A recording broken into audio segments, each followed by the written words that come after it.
Hey everyone, welcome to Greenlane Off-Road. My name's Donovan. Today we're going to be installing a set of our aluminum side step sliders on this 2021 4Runner SR5. We'll get started on the passenger side. The passenger side slider uses the full one-piece frame mount, and we'll start by removing the stock plastic side steps, which are held on with 6 12mm head bolts, 2 at the rear, 2 at the front, and 2 in the middle.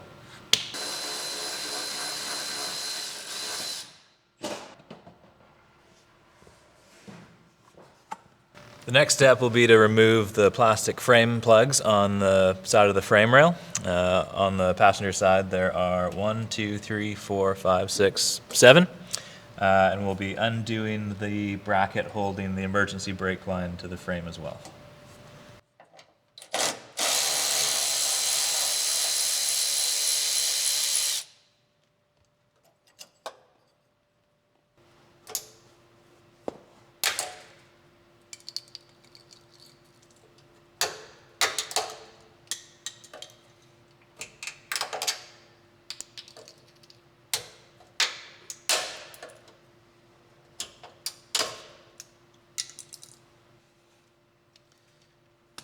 Alright, we've unpackaged our hardware and applied some never-sees to all the threads, and we're ready to go ahead and install this side step.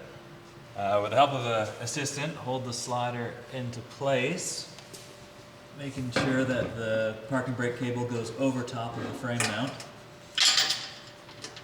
and we will secure it with a couple of bolts.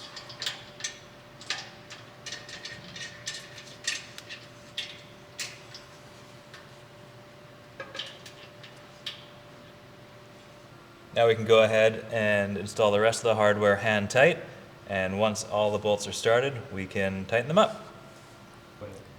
Now we're going to get started on the driver's side.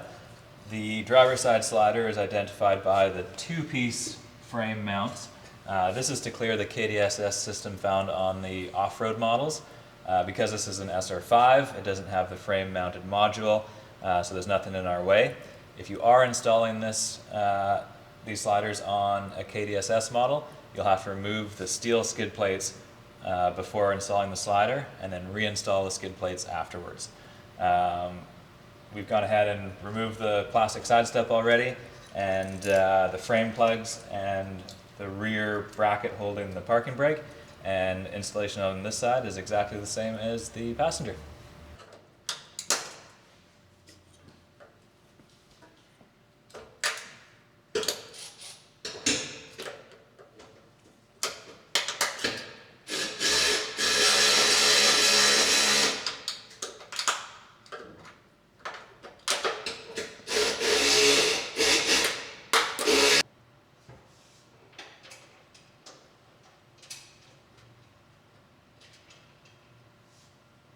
Now we've got all the bolts in and tightened down. There's no need to go crazy on the torque. 15 to 20 foot-pounds is plenty. We've designed these with 14 bolts per side, so they're plenty strong.